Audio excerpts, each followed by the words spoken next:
श्री कृष्ण चंद्राय नमः।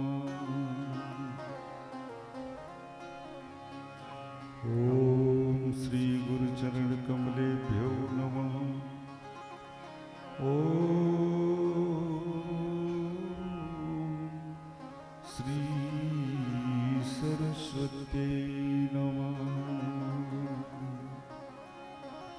श्री गणेशाय नमः। श्री गणेशाय नमः। श्री गणेशाय नमः। ध्येयं सदा परिभवग्नमहमीष्टदोहम् तीर्थास्पदं स्युविरिञ्चुनुतं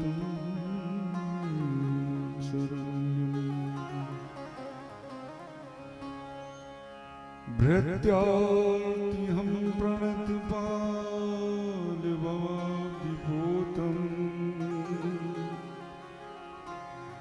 वन्दे महापुरुषते चरणारविन्दम्।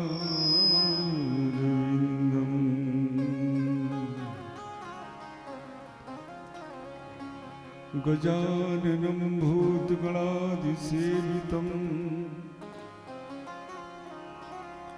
कपित्थजम्बूफलचारुभक्षणम् उमासुतं शोकविनाशकारकम् नमामि विघ्नेश्वरपादपङ्कजम्।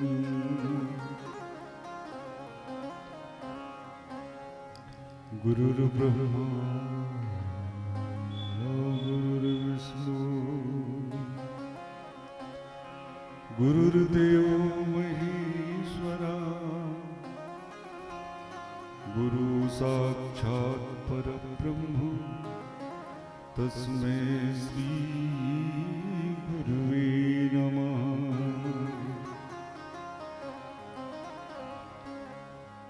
श्री गुरु चरण सरोज रज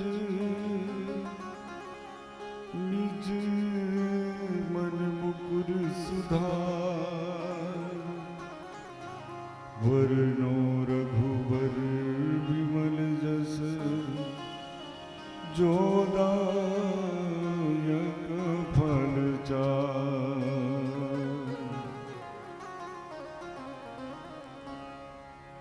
बुद्धिहीन तन जानिके सुमिरो पवन कुमार। बल बुद्धि विद्या देव मही हरहु कलेश विकार।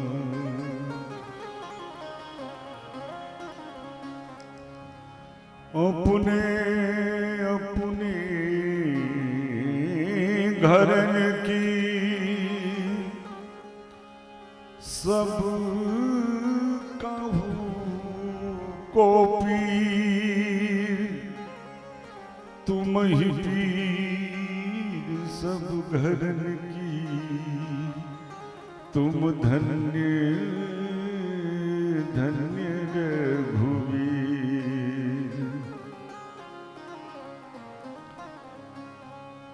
भक्ति भक्ति भगवंत गुरु चतुर नाम बपुए जिनके पद बंदन किए नासत विघ्न अनेक। नासत विघ्न अनेक नासत विघ्न अनेक। बालकृष्ण कन्हैया लाल की श्री भागवत भगवान की श्री सुखदेव जी महाराज की श्री व्यास जी महाराज की वृंदावन धाम की वृंदावन बिहारी लाल की श्री राधे रानी सरकार की श्री रामलला सरकार की अयोध्या धाम की ग्राम देवता की ग्राम देवी की वीर बजरंग बली दादा की हर हर महादेव। जय जय श्री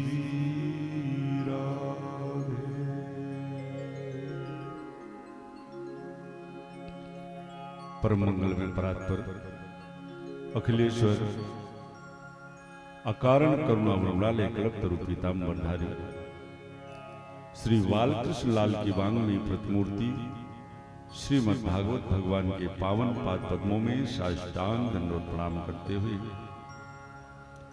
आचार्य श्री सुखदेव जी महाराज के चरणों में सत सत नमन बारंबार प्रणाम करते हुए पूज्य गुरुदेव भगवान के चरणों का आश्रय लेते हुए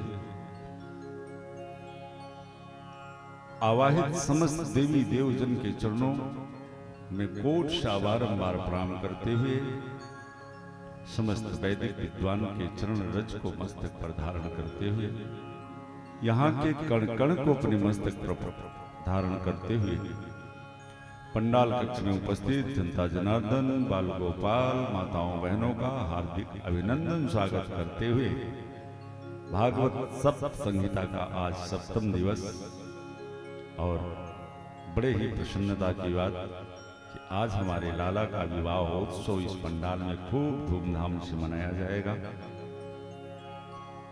जो सज्जन पंडाल कक्ष में उपस्थित हो चुके हैं रोज की भांति आइए सबसे पहले अपने मन वाणी को हम पवित्र करें भगवत नाम संकीर्तन के माध्यम से। तदुपरांत उन्हीं के प्रेरणानुसार फिर उनकी मंगल कथा में हम सभी प्रवेश करेंगे। जो सज्जन वृंद अभी उपस्थित नहीं हो पाए हैं वो शीघ्र अतिशीघ्र भगवत कथा स्थल पर उपस्थित होने का प्रयास करें और जो उपस्थित हो चुके हैं खूब भाव से खूब श्रद्धा से भगवत नाम संकीर्तन करें।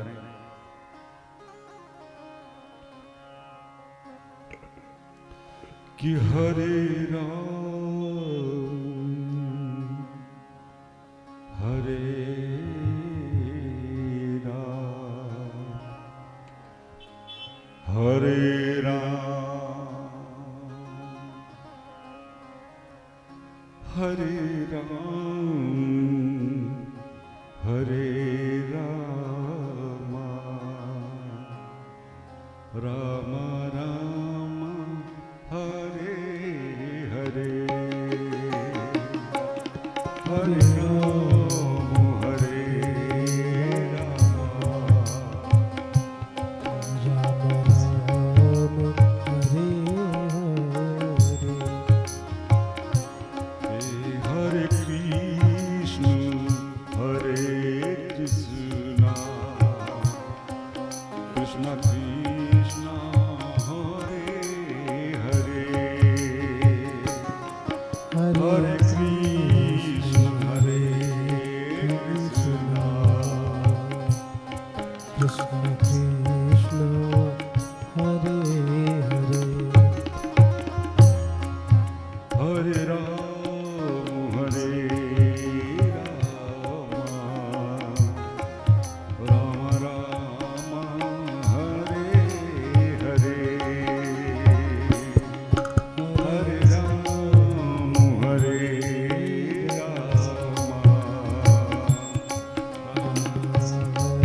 राम राम हरे हरे हरे राम हरे राम राम राम हरे हरे हरे राम हरे राम राम राम हरे हरे हरे राम हरे राम राम राम हरे हरे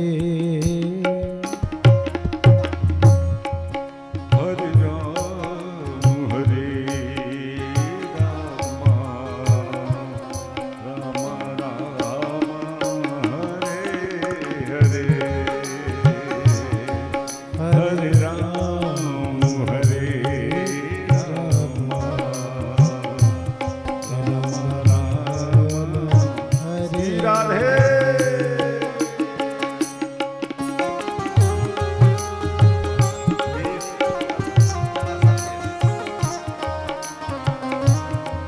श्री राधे श्री राधे श्री राधे।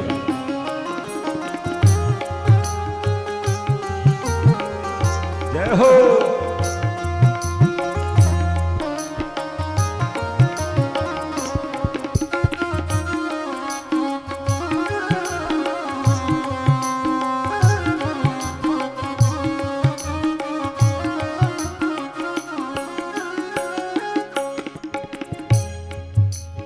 करारविंदे पदारविंदम मुखारविंदे बिन्वेष्यन्तम वटस्य पत्रस्य पुटे शयनम बालं मुकुन्दं मनसा स्मरामि। श्री कृष्ण गोविंद हरे मुरारे।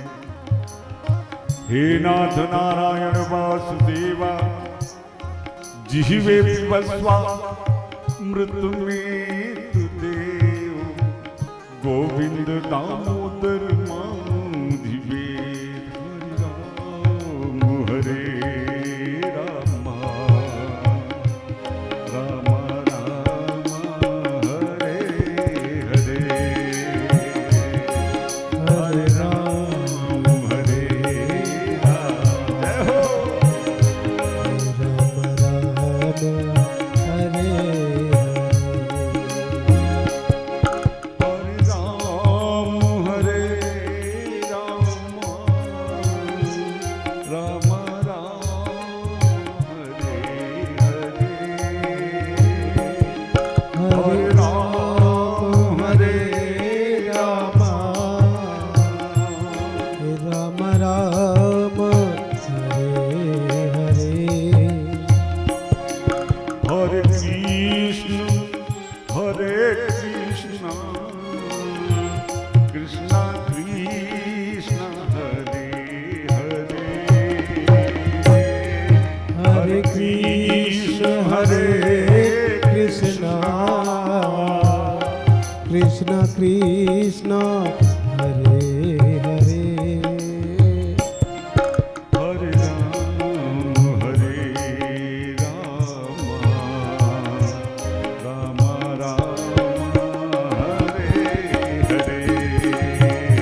कन्हैया लाल की, श्री राधे रानी सरकार की, भक्त वत्सल भगवान की, वीर बजरंग बली दादा की, हर हर महादेव।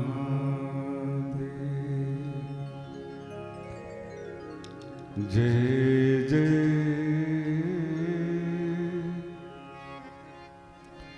श्री राधे।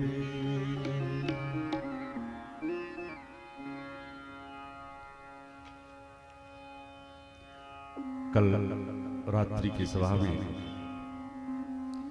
हम सभी ने भगवान की अन्य अन्य लीलाओं का दर्शन किया। पुतना का उद्धार किया मेरे प्रभु ने, तृणावर्त का उद्धार किया, सकटासुर का उद्धार किया, धेनुकासुर का उद्धार किया, अघासुर का उद्धार किया मेरे प्रभु ने।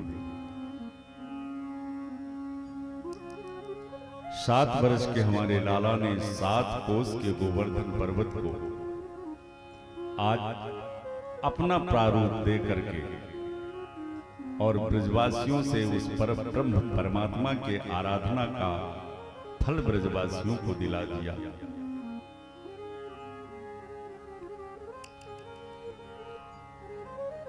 कंस ने विचार किया कि कृष्ण को मारने के लिए यहां से जाते तो हैं, लेकिन लौट के एको नहीं आते।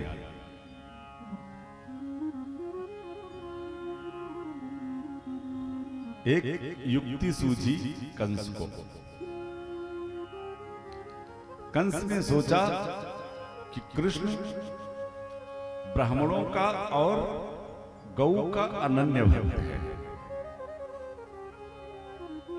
तो आज कंस ने एक ऐसे राक्षस को भेजा है कृष्ण जी के पास कृष्ण को मारने के लिए कि जो बछड़े का रूप बना करके आया है। कंस ने सोचा कि जब ये गौ रूप में रहेगा, बछड़े के रूप में रहेगा, तब देखते हैं वो कैसे इसको मारते हैं। नाम है बत्सासुर। आ गया और हमारे लाला के उन बछड़ों के बीच में उत्पात मचाने लगा। मेरे प्रभु ने उस बत्सासुर के दोनों पांवों को पकड़कर और एक बार ही घुमा करके धरातल पे पटक दिया और गोविंदाय नमो नमः। मानो भगवान बत्सासुर का वध करने के उपरांत चराचर जगत को ये बताना चाहते हैं कि अगर धर्म की चादर ओढ़कर कोई उसके नीचे अधर्म कर रहा हो तो उस धर्म की चादर को फाड़ करके भी उस अधर्म को समाप्त कर देना एक धर्म ही होता है, ना कि उसे अधर्म माना जाए। और ऐसा हमारे ठाकुर जी को कई बार करना पड़ा है। यहां बत्सासुर जो कि गौ स्वरूप में है, बछड़े के स्वरूप में है, मेरे प्रभु ने बत्सासुर का वध किया। अगर अकेले इसकी रक्षा मैंने कर दी तो ये जाने कितने गौओं को समाप्त कर देगा। एक घटना रामावतार की भी है, सतयुग की।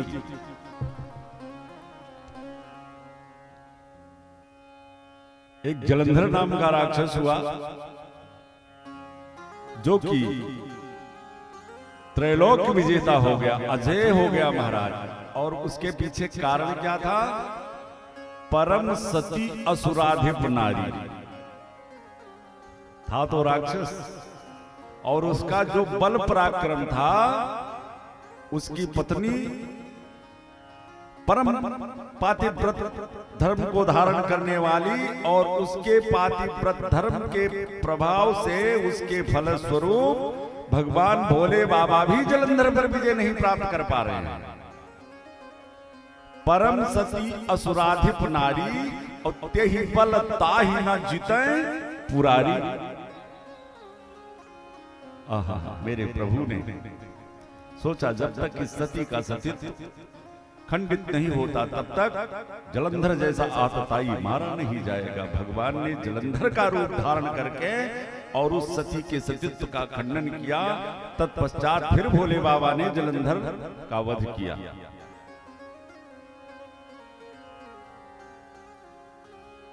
भगवान से लोगों ने पूछा, प्रभु आपका अवतार तो सतियों के सतीत्व के रक्षण के लिए, ब्राह्मणों के रक्षण के लिए, गौ के रक्षण के लिए, धर्म के रक्षा के लिए होता है, और आपने भगवान होकर के। मेरे प्रभु ने बड़े सहज भाव से समाज को यह सूत्र दिया, भैया अगर जलंधर की पत्नी वृंदा का सतीत्व अगर उसकी रक्षण में करता तो संसार भर के सारे सतियों का धर्म दांव पे लग गया था। सारे संसार के सतियों का सतीत्व नष्ट कर देने वाला था जलंधर। इसलिए सभी की रक्षा के लिए एक अगर कोई धर्म की चादर ओढ़ करके और उसके नीचे अधर्म कर रहा हो तो फिर उस धर्म की चादर को फाड़ करके भी उस अधर्म को समाप्त कर देना, ये अधर्म नहीं अपितु धर्म ही है। भगवान ने आज बत्सासुर का वध कर दिया। भागवत का प्राण कहा जाने वाला भागवत का जो रास प्रसंग है, आज वृंदावन में हमारे कन्हैया मध्यरात्रि में जमुना तट पर कदम के नीचे बैठे और अपने समस्त गोपी जनों को याद कर रहे हैं। श्री सुखदेव जी महाराज कहते हैं, परीक्षित निसम्य गीतम नदनंगवर्धन ब्रज स्त्रिया कृष्ण गृहीत मानसा। बड़ा सुंदर भाव है रवि। निसम्य गीतम नदनंगवर्धनम ब्रज स्त्रिया कृष्ण गृहीत मानसा। आजग मुरण्योन्यमलक्षतोत्तम जब लोल कांतो जब धूल कुंडला। आजग मुरण्योन्यमलक्षतोत्तम सयत्र कांतो जब लोल कुंडला। सारी गोपियां आज अपने अपने घर में अपने अपने काम में लगी हुई हैं और वहां जमुना तट पर उन गोपियों को याद करके भगवान बड़ी प्यारी बंसी बजाते हैं। अच्छा, और एक बात देखिए, भक्त भगवान को याद करे तो ये तो भक्ति है। भक्त भगवान को याद करे ये भक्ति है, लेकिन जब भगवान भक्त को याद करने लग जाए तो ये भक्ति की पराकाष्ठा है, ये प्रेम की पराकाष्ठा है। आज सारी गोपियां अपने अपने घर में अपने अपने काम में सब लगी हुई हैं और मेरे प्रभु उन गोपियों को याद कर रहे हैं। उन गोपियों को याद करके और बड़ी प्यारी बंसी बजाई। श्री सुखदेव जी कहते हैं, परीक्षित निसम गीतम नदनंगवर्धनम ब्रज स्त्रिया कृष्ण गृहीत मानसा। ओ आजग मुरण्योन्यम लक्षतोत्तम सयत्र कांतो जब लोल कुंडला। भैया आश्चर्य की बात, जो गोपियां अपने गृह कार्य में लगी हुई थी, अचानक वृंदावन से कन्हैया के द्वारा बजाई हुई बंसी की ध्वनि जब उनके कानों में पड़ी, ओहो, जो जिस काम में थी उस काम को वही छोड़ दिया और भाग पड़ी कन्हैया की तरफ। सुखदेव जी कहते हैं, परीक्षित आजगमुरन्यो यम लक्षतोद्दमा सयत्र कांतो जब लोल कुंडला। अरे एक गोपी तो बैठी अपना श्रृंगार कर रही थी, एक कुंडल कान में डाला था, दूसरा कुंडल उठाया था कान में डालने के लिए, इतने में ही बंसी की ध्वनि कान में आ गई। सो वो कुंडल कान में न डाल के वही फेंक करके और भगवान की तरफ भाग पड़ा। एक गोपी गैया दोहने के लिए अपनी दोहनी उठाई थी और अभी गाय दोहन प्रारंभ ही किया था, इतने में बंसी की आवाज कान में आई, सो दोहनी वहीं पटक दिया और भाग पड़ी भगवान की तरफ। जो जिस काम में थी उस काम को वही त्याग दिया और भाग पड़ी। एक गोपी अपने पति को भोजन परोस रही थी, अभी दाल और सब्जी ही रखा था थाली में, रोटी चावल रखना बाकी रह गया था, इतने में बंसी की आवाज कान में आई, तो वही थाली उठा करके और उसके सामने पटक दिया और भाग पड़ी भगवान की तरफ। एक गोपी जैसे घर से निकली, सो उसके पति ने उसको पकड़ करके कमरे में बंद कर दिया।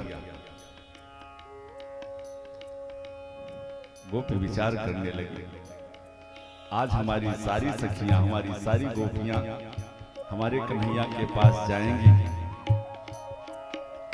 उनको कन्हैया का अंग संग प्राप्त होगा और एक मैं अभागन कि मुझको इस कमरे में मेरे पति ने बंद कर दिया। ओहो, अरे तुम मेरे इस हाड़ मास के शरीर को यहां रोक सकते हो, मुझे कहां रोक सकते हो। लगाया पद्मासन और उसी क्षण शरीर को वहां छोड़कर और आत्मा से पहुंच गई कृष्ण के पास। परीक्षित ने हाथ जोड़ा, सरकार ऐसी उत्तम गति इन गोपियों की कि जब चाहे तो इस शरीर से अपने प्राण को अलग कर ले। तब श्री सुखदेव जी महाराज कहते हैं, परीक्षित अरे इन गोपियों का पूरा परिचय तो सुनो पहले, ये गोपियां हैं कौन? ये गोपियां कोई साधारण जीव थोड़ी है, इसमें कई विभाग हैं। मुनि रूपा, श्रुति रूपा, साधना सिद्धा। कुछ जब भगवान ने मत्स्य रूप धारण किया तो कुछ मत्स्य कन्याओं ने भगवान के उस दिव्य स्वरूप को जब देखा तो भगवान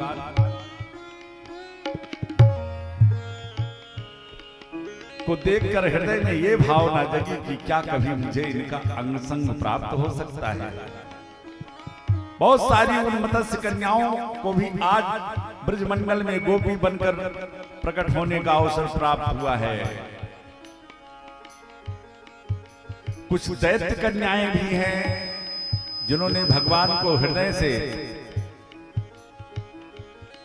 अपना मान लिया था। जब महाराज वामन स्वरूप में महाराज बलि के यहां भगवान गए तो वहां बहुत सारी दैत्य कन्याओं ने भगवान के इस स्वरूप को देख करके और हृदय में ये धारणा रख लिया कि क्या कभी ये मेरे हो सकते हैं। और वो भगवान कैसा कि जो अपने किसी भी भक्त के मन में आए हुए हर अभिलाषा को पूर्ण न कर दे। लेख तो यहां तक कि मिलता है, राजा बलि की एक कन्या जिसका नाम था रत्नमाला, जब उसने वामन भगवान को देखा तो उसके हृदय में वात्सल्य पुत्रवत स्नेह भगवान के प्रति हो गया कि क्या ये मुझे पुत्र रूप में मिल सकते हैं। लेकिन वही रत्नमाला जब उसके पिता का त्रैलोक्य हरण कर लिया भगवान ने विराट रूप धारण करके, तो मन में फिर भावना दूसरी प्रकट हो गई कि अगर ये बालक कहीं मुझको प्राप्त हुआ होता तो मैं इसको अपने स्तनों में विष लगा करके और विष पान करा देती, ऐसे कपटी बालक को। मेरे प्रभु उसको भी स्थान दे दिए, वही आकर के रत्नमाला पूतना का स्वरूप उसको मिला है। स्तनपान भी कराया भगवान ने, मां की भी गति उसको प्रदान करी। साधना श्रद्धा मुनि रूपा जब प्रभु श्री राम वन में श्री किशोरी जी के साथ पंचवटी में विराज रहे थे, तो हजारों संत जो भगवान के स्वरूप को देखते हैं और श्री किशोरी जी को ठाकुर जी की सेवा करते हुए देखते हैं, तो उनके मन में ये लालसा प्रकट होती है, क्या कभी हम भी स्त्री बन करके और ठाकुर जी की इस तरह से सेवा कर सकते हैं। आज वही सारे संत ब्रज में गोपी बन करके आए हुए हैं। 1,00,000 मंत्र वेदों में, 80,000 मंत्र कर्म कांड के, 16,000 उपासना कांड के। आज वो 16,000 उपासना कांड के सारे मंत्र ब्रज में तो गोपी बन करके प्रकट हुए हैं।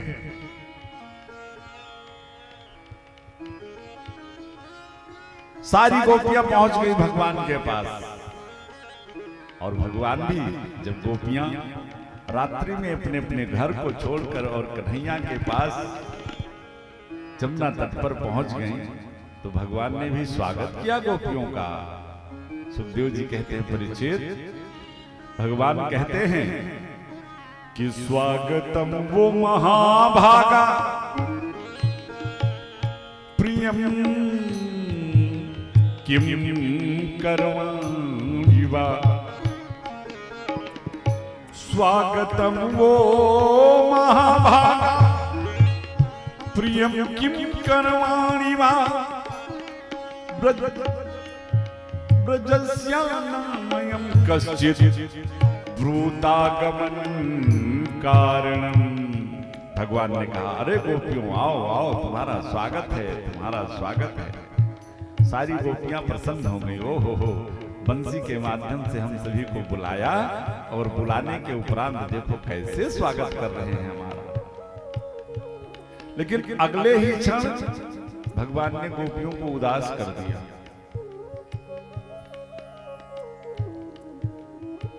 गोपियों, तुम आई, तुम्हारा स्वागत है, लेकिन एक बात बताओ, इस रात्रि में तुम्हारे आने का कारण क्या है? ओहो, लगता है आज जो शारदीय पूर्णिमा है, शरद पूर्णिमा की जो रात्रि है। अरे पूर्णिमा तो वैसे ही बड़ी सुंदर होती है, लेकिन शारदीय पूर्णिमा का क्या कहना। शरदो फुल्ल मल्लिका, शरद की जो पूर्णिमा होती है उसकी छटा कुछ और ही होती है। मेरे प्रभु कहते हो, मैं समझ गया कि तुम लोगों ने आज चंद्रमा की इस चांदनी को देखने का मन बनाया, इसलिए तुम यहां आई। लेकिन गोपियों, ये एक सती का धर्म नहीं है कि जो घर में अपने अपने पतियों को छोड़कर और रात्रि में एक परपुरुष के पास जाए। ये तुम्हारा धर्म नहीं है। भगवान विचार कर रहे हैं कि ये गोपियां हमारे पास आई तो हैं, लेकिन जरा टांका लगा करके देखूं कि अभी इनके अंदर कुछ जगत के लिए बचा तो नहीं है। ये पीछे कुछ विकार लेकर के, कुछ भौतिकता लेकर के तो हमारे पास नहीं आई हैं। भगवान अपने इन वचनों से गोपियों का परीक्षण कर रहे हैं। ब्रूतागमन कारणम, आने का कारण बताऊं गोपियों। खैर चलो आ गई सो ठीक है, लेकिन अब तुम जल्दी से अपने घर को लौट जाओ, क्योंकि एक पतिव्रता नारी का ये धर्म नहीं है कि रात्रि में अपने घर को छोड़कर, अपने पति को छोड़कर और परपुरुष के पास जाए। सारी गोपियां उदास हो गई।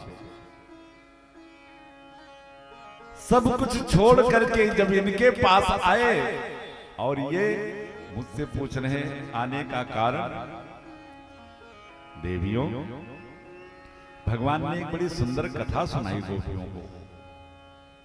गोपियों,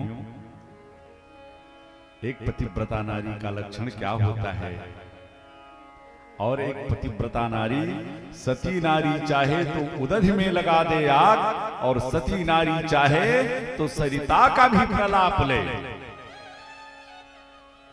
और तुम हो अपने अपने पतियों को छोड़कर हमारे पास दौड़ी चली आई। सुनो, पतिव्रता नारी के धर्म के प्रभाव से एक सती नारी है, आंगन में बैठी भोजन बनाने के लिए चावल साफ कर रही थी। इतने में बाहर से उसका पति आ गया। गर्मी का महीना था। संयोग से पत्नी के पास बैठा और उसके गोदी में सर रख करके उसको नींद आ गई।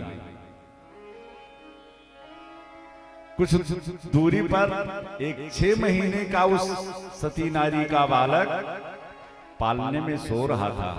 अचानक वो बालक पालने से निकल पड़ा और घुटमन चलते हुए आंगन की तरफ, आंगन में एक हवन कुंड था जो अग्नि से भरा हुआ था, अग्नि उसमें प्रज्वलित थी, उस अग्नि कुंड की तरफ जाने लगा। इस नारी ने विचार किया कि अगर मैं अपने बच्चे को सुरक्षित करने दौड़ूं जाऊं तो पति की निद्रा टूट जाएगी, और इनकी निद्रा टूट जाएगी तो हो ना हो पातिव्रत धर्म में ये सेवा का अभाव हो जाएगा। बच्चा हवन कुंड के पास पहुंच गया। ये विचार कर ही रही थी कि इतने में वो बच्चा उस अग्नि कुंड में गिर भी गया। इसने आंख बंद कर लिया। कुछ एक देर के बाद जब पति की निद्रा टूटी तो ये भाग पड़ी हवन कुंड की तरफ, जिस हवन कुंड में इसका बच्चा गिरा था। लेकिन परीक्षित, इस पतिव्रता नारी के पातिव्रत धर्म के फलस्वरूप वो बच्चा उस अग्नि की लपटों में किलोल कर रहा था, जैसे कमल पुष्प पर लेटा हो। आज इसके पातिव्रत धर्म के प्रभाव से अग्नि भी शीतल हो गई। ये है एक पतिव्रता नारी का धर्म। और एक तुम हो कि अपने अपने पतियों को छोड़ करके हमारे पास चली आई रात्रि में। जाओ जाओ, लौट जाओ। भगवान अंतिम चरण तक बताया ना, जैसे माताएं चावल जब पकाती हैं तो अंत में उसमें हाथ लगा करके देखती हैं कि इसमें कुछ कच्चापन तो नहीं है। ऐसे ठाकुर जी हमारे आखिरी चरण पर भी टटोलते हैं कि कहीं कुछ पीछे का बचा तो नहीं है। गोपियां उदास थी। एक गोपी सामने आई, कन्हैया बहुत बड़े प्रवचन करता हो गए हो आजकल, बड़ी अच्छी कथा सुना लेते हो, लेकिन केशव, जिस तरह आपने एक पतिव्रता नारी का धर्म एक कथा सुनाई, ऐसी बहुत सारी कथाएं हमें भी आती हैं। कहो तो एक आध मैं भी सुनाऊं। कन्हैया ने कहा, हाँ सुनाओ सुनाओ, तुम भी सुनाओ। एक गोपी कहती, कन्हैया तुम जज बन जाओ और मैं एक प्रश्न करती हूं, उसका उत्तर दे करके फैसला आप ही कर दो। कन्हैया ने कहा, सुनाओ। उस गोपी ने कहा, भगवान जैसे आपने बताया ना, एक पतिव्रता नारी की कथा हमें भी आती है। एक नारी थी, उसका पति परदेश जाने लगा। उस नारी ने चरणों में मस्तक रख दिया, स्वामी हम आपके बिना एक क्षण जीवित नहीं रहेंगे। उस पति ने कहा, देवी जीव को पार्जन के लिए बाहर तो जाना ही पड़ेगा। स्वामी बिना आपकी सेवा पूजा किए मैं अन्न जल कैसे ग्रहण करूंगी। उसके पति ने उसको मिट्टी की एक मूर्ति, अपनी मूर्ति बना करके दे दिया। कहा, देवी जब तक मैं लौट के ना आऊं तब तक इस मूर्ति को, इस मिट्टी की मूर्ति को मैं मान करके, समझो मैं ही हूं और इसी की सेवा पूजा कर लिया करना, और जब मैं आ जाऊंगा तो आ जाऊंगा। वो नारी उसी दिन से कमरे में उस अपने पति के मिट्टी की मूर्ति की सेवा पूजा में निरंतर लगी रहती है। बरसों बीता, आज उसके पति के वापस आने का समय आ गया। ये नारी अंदर कमरे में अंदर से दरवाजा बंद करके और अपने उस मिट्टी के पति, मिट्टी की मूर्ति जो पति के द्वारा इसको मिली थी, उसी के सेवा पूजा में लगी थी। अंदर से दरवाजा बंद था और आज इसका असली पति द्वार पे आ गया। उसने सांकल खटखटाई। अच्छा कन्हैया, अब एक बात बताओ कि उस नारी को उठ करके दरवाजा खोलना चाहिए कि नहीं खोलना चाहिए? कन्हैया ने कहा, इसमें भी कोई सोचने वाली बात है। जब उसका असली पति द्वार पे आ गया तो फिर उसको मिट्टी के मूर्ति की क्या जरूरत है? उसको दौड़ के दरवाजा खोलना चाहिए। बस उस गोपी ने कहा, सरकार यही तो हम आपसे कहना चाहते हैं कि जब असली पति सामने मिल गया हो तो कहां भेज रहे हो मिट्टी के पतियों के पास?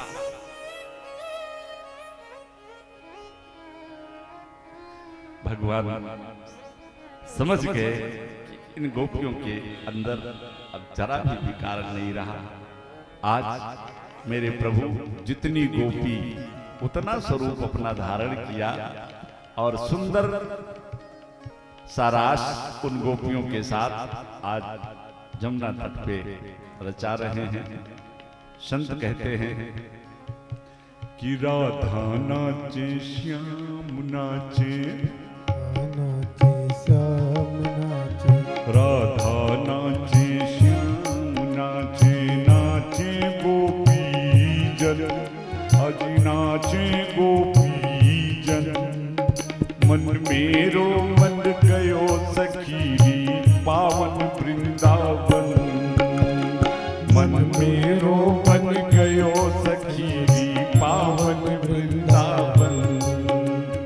राधा नाचे श्याम नाचे, नाचे गोपी जन। मन मेरो मन गयो सखीरी पावन वृंदावन, मन मेरो मन गयो सखीरी पावन। श्री राधे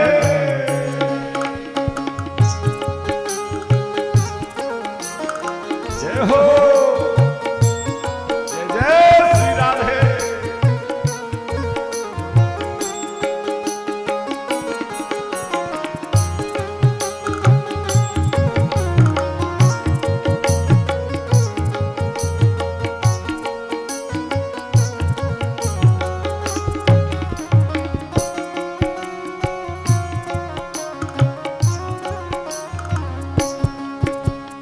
राधा नाचे श्याम नाचे, राधा नाचे श्याम नाचे, राधा नाचे श्याम नाचे, राधा नाचे श्याम नाचे, राधा नाचे श्याम नाचे, नाचे गोपी जन। मन मेरो बन गयो सखी वृंदावन, मन मेरो बन गयो सखी पावन वृंदावन, रो बन गयो सखी पावन वृंदावन।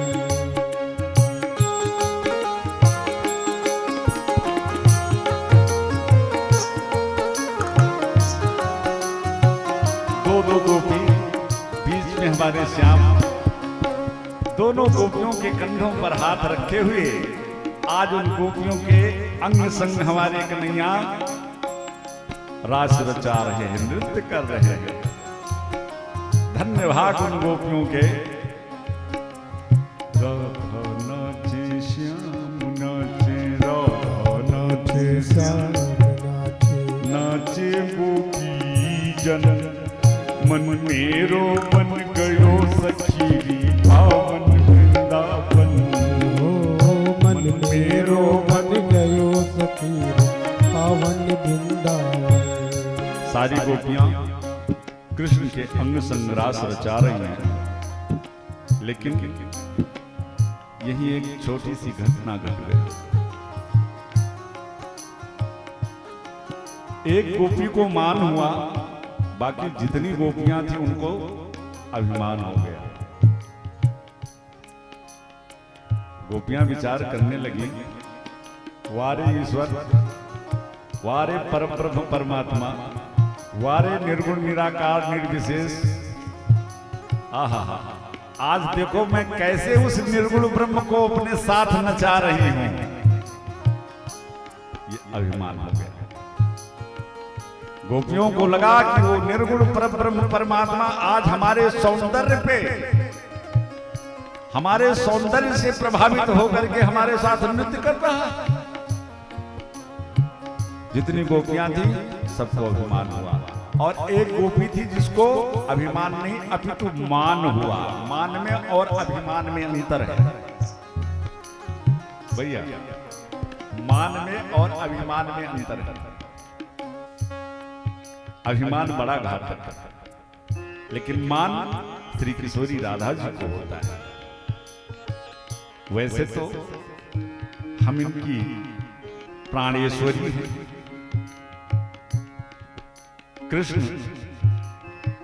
के प्राण राधा और राधा के प्राण कृष्ण हैं, ऐसा ये बोलते हैं। लेकिन जैसे अन्य गोपियां नाच रही हैं, जैसे अन्य गोपियों के साथ नाच रहे हैं, वैसे मेरे साथ भी नाच रहे हैं। अरे कुछ तो अलग होना चाहिए, कुछ तो हमारा मान अलग रखना चाहिए इनको। भगवान श्री जी को लेकर के और उस रास मंडल से ही लुप्त हो गए, गायब हो गए। किशोरी जी को लेकर के कन्हैया वृंदावन के उन ककरीले पथरीले रास्तों से होते हुए आगे बढ़ते जा रहे हैं। श्री जी ने विचार किया कि जब तक कन्हैया का और मेरा अंग संग रहेगा, तब तक हमारी प्यारी गोपियां अब इनके दर्शन से दूर हो जाएंगे। इसलिए किशोरी जी ने कन्हैया से कहा, कान्हा कहां लेके जा रहे हो मुझे? अब तो मेरे से चला नहीं जा रहा है, मैं थक गई हूं, अब मैं आपके साथ नहीं चल सकती। भगवान ने कहा, तो एक काम करो, मैं बैठ जाता हूं, तुम मेरे कंधे पे बैठ जा, तुमको कंधे पे बिठा के लेके चले। कन्हैया बैठे और श्री जी ने जैसे अपना पांव उठाया, कन्हैया वहां से भी अंतर ध्यान हो गए। सुखदेव जी कहते हैं, परीक्षित, कन्हैया के अंतर ध्यान होते ही श्री जी मूर्छित होकर के वहीं गिर पड़ी। और इधर सारी गोपियां अब कन्हैया को ढूंढने का प्रयास कर रही हैं। कोई इधर जा रही है, कोई उधर भाग रही है, कोई उधर दौड़ रही है, कहीं वृक्ष लताओं से पूछती है कि मेरे कृष्ण को देखा है। दौड़ी दौड़ी जा रही थी एक गोपी, सो देखा कि एक तुलसी का वृक्ष हवा के झोंके से बड़ी मस्ती में झूम रहा है। वो सखी हाथ जोड़ करके उस तुलसी के वृक्ष से पूछने लगी, अरे बहन तुलसी, तू तो ठाकुर की प्रिया है, तुझको मेरे ठाकुर बहुत पसंद करते हैं, कम से कम तू तो बता, तूने मेरे कृष्ण को देखा है? विचार कर रही है। कमल से भी कोमल हमारे कन्हैया के चरण कमल, और इन कठोर भूमि पर कैसे नंगे पांव चल रहे होंगे? पृथ्वी से पूछा, उत्तर नहीं मिला। सारी गोपियां कन्हैया को ढूंढते ढूंढते उस स्थान पर पहुंच गई जहां श्री जी मूर्छित अवस्था में पड़ी थी। ओहो, श्री जी को देखते ही सारी गोपियां विकल हो गई। तुमको भी छोड़ के चले गए। श्री जी को लेकर सभी जमुना तट पर आई और श्री सुखदेव जी महाराज कहते हैं, परीक्षित, इन गोपियों ने एक बड़ा विरह वेदना भरा गीत गाया कन्हैया के लिए, जिसे भागवत में गोपी गीत कहते हैं। इस गीत के माध्यम से अपनी सारी करुण व्यथा कल्पना में ही कन्हैया को सुनाती हैं गोपियां। श्री सुखदेव जी कहते हैं, परीक्षित, सारी गोपियां भगवान को अपने पास बुलाने के लिए गीत गा रही हैं। जयति तेधिकम्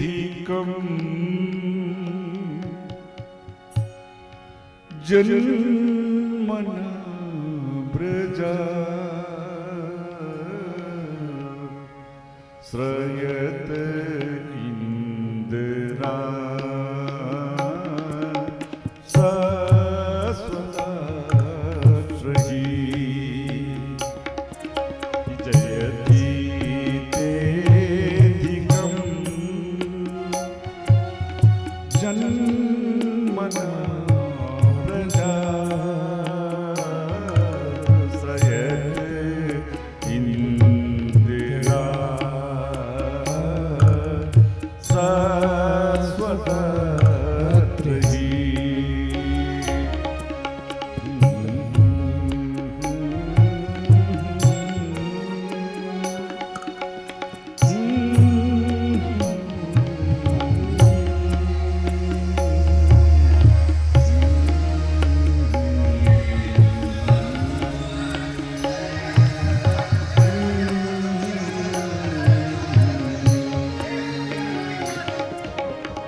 जयति तेधिकम्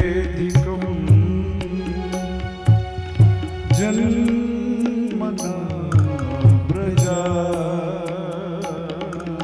श्रयत इंद्रा शाश्वतत्रयी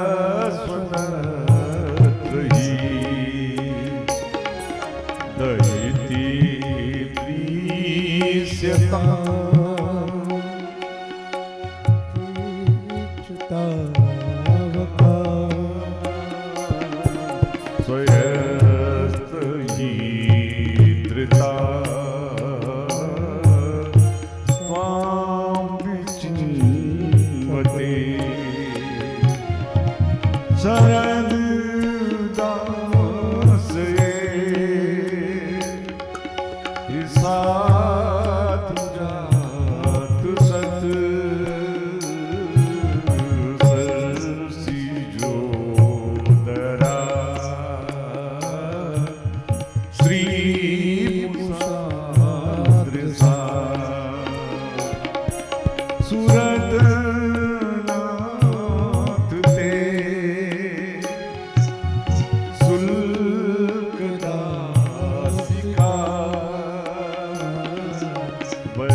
बड़ा सुंदर भाव गोपियों ने प्रस्तुत किया। प्रभु, आपका वैकुंठ और आपका ये वृंदावन, जब से आप वैकुंठ को छोड़ करके इस वृंदावन में पधारे, तब से वैकुंठवासी भी इस वृंदावन के लिए तरसते हैं, वृंदावन में आने के लिए हमेशा लालायित रहते हैं। इंद्र आज देवता इस वृंदावन के लिए तरसते रहते हैं। और इस तरह से अगर अपने विरह वेदना में हम सभी को मार ही डालना था, तो इस फिर वृंदावन में जन्म काहे को दे दिया।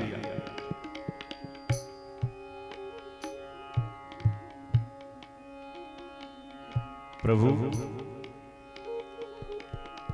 अगर अपने इस विरह अग्नि में ही जला के हमें भस्म करना था,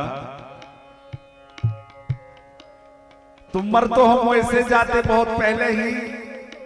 बड़े बड़े राक्षस हमको मारने खाने के लिए हमेशा आते रहते थे, तो क्यों बचा लिया फिर उन राक्षसों से? जब अपने ही विरह वेदना में आपको हमें जलाना था, जला के मारना था, तो फिर हम लोगों की प्राण रक्षा क्यों करी आपने? प्रभु, अच्छा समझ गई, आप समझते होंगे कि हम आपसे प्रेम नहीं करते। प्रेम तो हमारा दशरथ करता था हमसे, कि जो मेरे वियोग में अपने प्राणों को छोड़ दिया। पर प्रभु, एक प्रश्न है कि दशरथ जी ने तो आप अपने प्राणों को छोड़ दिया, लेकिन क्या किशोरी श्री सीता जी 6 महीने आपसे दूर रह करके वो जीवित नहीं रही? प्रभु, जीना तो वो भी नहीं चाहती थी, पर एक मजबूरी थी। नाम बहारू दिवस निस ध्यान तुम्हार कपाट। वो देवी सीता भी आपसे बिछुड़कर अपने प्राण को छोड़ देना चाहती थी, ठीक हमारी तरह, लेकिन विवशता थी। आपका ये जो नाम है ना, ये जब जब देवी सीता के प्राण बाहर निकलना चाहते शरीर से, तब तब ये पहरेदार बनकर के सामने खड़े हो जाते। कदाचित उस देवी के प्राण आपके नाम रूपी पहरेदार को धक्का देकर भी बाहर अगर जाना चाहते, तब तक आपका ध्यान तुम्हार कपाट, हमेशा आपका निरंतर करने वाला ध्यान वो पट के रूप में बंद हो जाता था। जाहि प्राण के ही बाट, ठीक वही गति तो हम गोपियों की भी है सरकार। हम अपने प्राण का त्याग करना तो चाह रहे हैं, पर आपका नाम, आपका अंग संग, आपके संग बिताया हुआ एक एक क्षण वो पहरेदारी कर रहा है, मेरे प्राणों को मेरे शरीर से अलग नहीं होने दे रहा है। बड़े बहुत भारी, बहुत सारे भाव गोपियों ने प्रस्तुत किए, और अंत में भगवान को ये लगा कि अगर अब मैं इसी क्षण इन गोपियों के पास प्रकट ना हुआ, तो अभी ये गोपियां विरह अग्नि में जल के भस्म हो जाएंगी। भगवान पुनः उस गोपी मंडल में प्रकट हो गए और गोपियों को हृदय से लगाया, फिर रास प्रारंभ कर दिया। दो गोपियों के बीच में अकेले हमारे श्याम सुंदर, और राधा नाचे श्याम नाचे, राधा नाचे श्याम नाचे, नाचे गोपी जल, आज नाचे गोपी जल। हे मन मेरो बन गयो सखीरी पावन वृंदावन। मन मेरो बन गयो सखीरी पावन वृंदावन। हे राधा नाचे श्याम नाचे, राधा नाचे श्याम नाचे, नाचे गोपी जन मन मेरो बन गयो सखी पावन वृंदावन। ओ मन मेरो बन गयो सखी पावन वृंदावन। की राधा नाचे श्याम नाचे, राधा नाचे सभी श्याम गाइए। नाचे, राधा नाचे श्याम नाचे, राधा नाचे श्याम नाचे, राधा नाचे श्याम नाचे, नाचे गोपी जन मन मेरो बन गयो सखी पावन वृंदावन। ओ मन मेरो बन गयो सखी पावन वृंदावन। मन मेरो बन गयो सखी पावन वृंदावन। मन मेरो बन गयो सखी पावन वृंदावन। बोलो रास बिहारी सरकार की, श्री राधे रानी सरकार की। जय हो।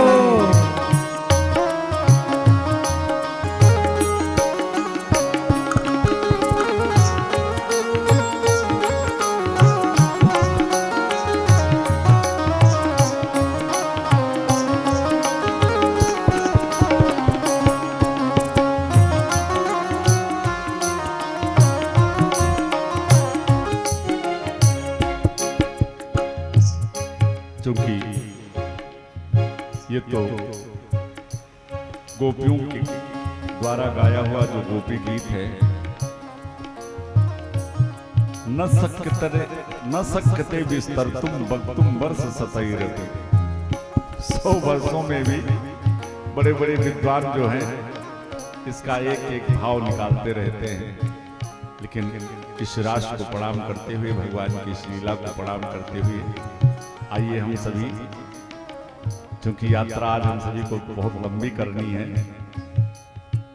श्री नारद जी ने विचार किया कि भगवान आए कंस का वध करने के लिए और यहाँ अपनी माखन लीला, रास लीला इसी में मस्त हैं। पहुंच गए नारद जी मथुरा कंस के पास। नारद जी को